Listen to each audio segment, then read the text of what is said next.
ಇವತ್ತೊಂದು ನೀವು ಇಲ್ಲಿ ತನಕ ಮಾಡಿರೋದಂತಹ ತಿಂದಿರೋದಂತಹ ವಿಶೇಷವಾಗಿರುವಂತಹ ಪೂರಿ ರೆಸಿಪಿನ ಹೇಳ್ಕೊಡ್ತಾ ಇದ್ದೇನೆ. ತುಂಬಾ ನ್ಯೂಟ್ರಿಷನ್ ಇರುವಂಥದ್ದು, ಪ್ರೋಟೀನ್ ಇರುವಂತಹ ತುಂಬಾ ಹೆಲ್ದಿಯಾಗಿರುವಂಥ ಪೂರಿ. ಇದು ಮಕ್ಕಳಿಗೆ ತುಂಬಾ ಒಳ್ಳೆಯದು, ರುಚಿ ಕೂಡ ಅದ್ಭುತವಾಗಿರುತ್ತೆ. ಶೇಂಗಾ ಪೂರಿಯನ್ನು ಸುಲಭವಾಗಿ ಯಾವ ಥರ ಮಾಡ್ಬೋದು ಅನ್ನೋದನ್ನು ಇವತ್ತಿನ ರೆಸಿಪಿಯಲ್ಲಿ ನೀವು ನೋಡ್ಬೋದು. ರೆಸಿಪಿ ನೋಡಿ ಒಂದ್ಸರಿ ಟ್ರೈ ಮಾಡಿ ನನಗೆ ನಿಮ್ಮ ಫೀಡ್ಬ್ಯಾಕ್ನ ತಿಳಿಸಿ. ಈ ವಿಶೇಷವಾಗಿರುವಂಥ ರೆಸಿಪಿ ನಿಮಗೆ ಇಷ್ಟ ಆದರೆ ಈ ವಿಡಿಯೋನ ಲೈಕ್ ಮಾಡಿ, ಹಾಗೆ ನೀವು ಮಾತ್ರ ನೋಡೋದಲ್ಲ ಬೇರೆಯವರಿಗೆ ಕೂಡ ಶೇರ್ ಮಾಡಿ. ಫಸ್ಟ್ ಟೈಮ್ ನೀವು ನನ್ನ ಚಾನಲನ್ನು ನೋಡ್ತಾ ಇದ್ದರೆ ದಯವಿಟ್ಟು ಸಬ್ಸ್ಕ್ರೈಬ್ ಆಗಿ, ಯಾಕಂತಂದರೆ ನಾನು ನೆಕ್ಸ್ಟ್ ಹಾಕುವಂಥ ಕೂಡ ಎಲ್ಲ ರೆಸಿಪೀಸ್ನ ನೀವು ಮಿಸ್ ಮಾಡದೆ ನೋಡ್ಕೋಬೋದು. ಥ್ಯಾಂಕ್ಸ್ ಅಲ್ರಿ. ಈ ಮೆದುಮೆದುವಾಗಿರುವಂಥ ಶೇಂಗಾ ಅಥವಾ ನೆಲಗಡಲೆ ಪೂರಿಯನ್ನು ಮಾಡಲಿಕ್ಕೆ ಒಂದು ದೊಡ್ಡ ಕಪ್ಪಲ್ಲಿ 1 ಕಪ್ಪಷ್ಟು ಗೋಧಿ ಹಿಟ್ಟನ್ನು ತಗೊಂಡಿದ್ದೀನಿ. ಅದರ ಕಾಲು ಭಾಗದಷ್ಟು, ಸ್ವಲ್ಪ ಕಮ್ಮಿ ಹಾಕಿದರೂ ತೊಂದರೆ ಇಲ್ಲ, ನೆಲಗಡಲೆ ಬೇಕಾಗುತ್ತೆ, ಹಸಿ ನೆಲಗಡಲೆ. ಈಗ ಮೊದಲಿಗೆ ನಾವೇನು ಮಾಡಬೇಕು ಅಂತಂದರೆ, ಒಂದು ಸ್ಟವ್ ಮೇಲೆ ಬಾಣಲೆನ ಇಟ್ಬಿಟ್ಟು ಒಂಚೂರು ಈ ನೆಲಗಡಲೆನ ಹುರಿದ್ಕೋಬೇಕು. ಯಾಕಂತಂದರೆ ಹಸಿ ನೆಲಗಡಲೆ ಹಾಕೋದಕ್ಕೆ ಬರಲ್ಲ. ನೆಲಗಡಲೆನ ಚೆನ್ನಾಗಿ ಹುರಿದ್ಕೊಳ್ಳಿ. ಮೀಡಿಯಮ್ ಉರಿ ಇಟ್ಕೊಂಡೆ ಚೆನ್ನಾಗಿ ಹುರಿದ್ಕೊಳ್ಳೋಣ.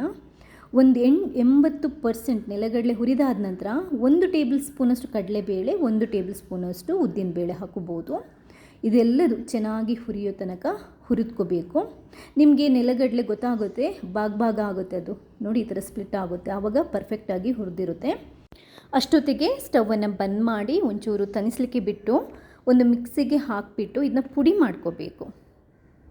ನೋಡಿ ಈ ಹದಕ್ಕೆ ನಾವು ಪುಡಿ ಮಾಡ್ಕೋಬೇಕು, ತುಂಬ ರುಬ್ಕೋಬೇಡಿ, ಅದರದ್ದು ಎಣ್ಣೆ ಬಿಟ್ಬಿಡುತ್ತೆ. ಇವಾಗ ಒಂದು ಮಿಕ್ಸಿಂಗ್ ಬೌಲಿಗೆ ಹಿಟ್ಟನ್ನು ಹಾಕ್ಕೊಳ್ಳಿ, ಗೋಧಿ ಹಿಟ್ಟನ್ನು. ಅದಕ್ಕೆ ರೆಡಿ ಮಾಡಿಟ್ಟಿರುವಂತಹ ಶೇಂಗಾ ಪುಡಿಯನ್ನು ಹಾಕ್ಕೊಳ್ಳಿ. ಹಾಗೆಯೇ ಚಿಟಿಕೆಯಷ್ಟು ಅರಿಶಿನ ಪುಡಿ, ಒಂದು ಸ್ವಲ್ಪ ಖಾರ ಪುಡಿ, ರುಚಿಗೆ ಎಷ್ಟು ಬೇಕೋ ಅಷ್ಟು ಸಾಲ್ಟ್, ಉಪ್ಪು, ಒಂದು ಅರ್ಧ ಟೇಬಲ್ ಸ್ಪೂನಷ್ಟು ಸಕ್ಕರೆ, 1 ಟೇಬಲ್ ಸ್ಪೂನಷ್ಟು ರವೆ, ಇಷ್ಟನ್ನು ಹಾಕ್ಕೊಂಡು ಒಂಚೂರು ನೀಟಾಗಿ ಮಿಕ್ಸ್ ಮಾಡ್ಕೊಳ್ಳಿ. ಒಂದು ಸ್ಪೂನಿನ ಸಹಾಯದಿಂದ ಕರೆಕ್ಟಾಗಿ ಮಿಕ್ಸ್ ಮಾಡ್ಕೊಳ್ಳಿ. ಎಲ್ಲ ಇಂಗ್ರೀಡಿಯೆಂಟ್ ನೀಟಾಗಿ ಮಿಕ್ಸ್ ಮಾಡ್ಕೋಬೇಕು. ಕೈಯಲ್ಲಿ ಮಿಕ್ಸ್ ಮಾಡಿದರೂ ಓಕೆ.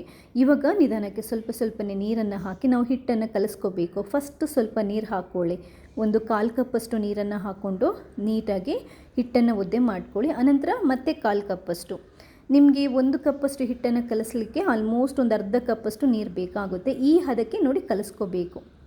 ತುಂಬ ಜಾಸ್ತಿ ನಾದುವಂಥ ಅವಶ್ಯಕತೆ ಇಲ್ಲ, ನಮಗೆ ಪೂರಿ ರಬ್ಬರ್ ಥರ ಆಗುತ್ತೆ.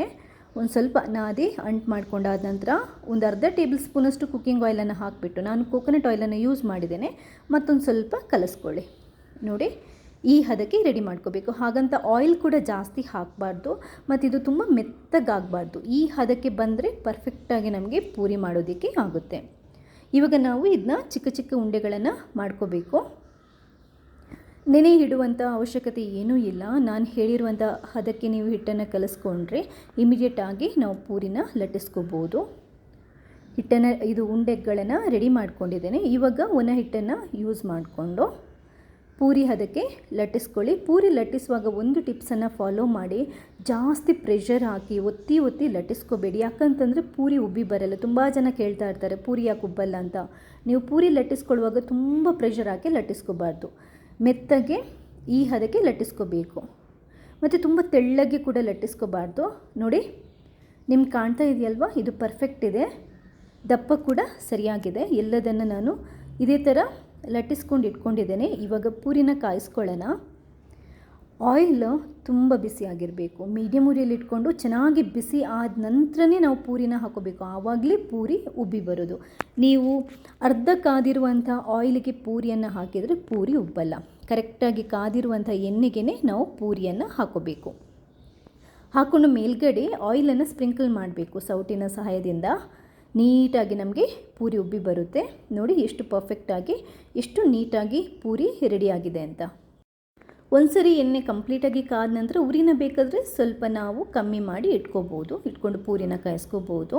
ಇದಕ್ಕೆ ಟೊಮೆಟೊ ಮತ್ತು ಆಲೂ ಹಾಕಿ ಒಂದು ಸೂಪರ್ ಆಗಿರುವಂಥ ಬಾಜಿ ಕೂಡ ರೆಡಿ ಮಾಡಿದ್ದೇನೆ. ತುಂಬಾ ಚೆನ್ನಾಗಿ ಬಂದಿದೆ. ಪೂರಿ ಕೂಡ ಫಸ್ಟ್ ಕ್ಲಾಸ್ ಆಗಿ ಬಂದಿದೆ.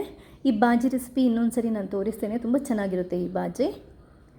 ಈ ನಾವು ಶೇಂಗಾ ಅಥವಾ ನೆಲಗಡಲೆ ಹಾಕಿ ಮಾಡೋದ್ರಿಂದ ಮಕ್ಕಳಿಗೆ ತುಂಬ ಒಳ್ಳೆಯದು. ಒಂದು ರುಚಿ ಡಬಲ್ ಆಗಿರುತ್ತೆ. ಮತ್ತು ಇನ್ನೊಂದು ಏನು ಅಂತಂದರೆ, ನಿಮಗೆ ಒಳ್ಳೆ ನ್ಯೂಟ್ರಿಷನ್ ಮತ್ತು ಪ್ರೋಟೀನ್ಸ್ ದೇಹಕ್ಕೆ ಬೇಕಾಗಿರುವಂಥ ಎಲ್ಲ ಅಂಶಗಳು ಇದರಲ್ಲಿರುತ್ತೆ. ಅದರಿಂದ ಮಕ್ಕಳಿಗೆ ಈಗ ಲಂಚ್ ಬಾಕ್ಸ್ಗೆ ಮಾಡಿಕೊಳ್ಳಿಕ್ಕೆ ಕೂಡ ಒಳ್ಳೆಯದು.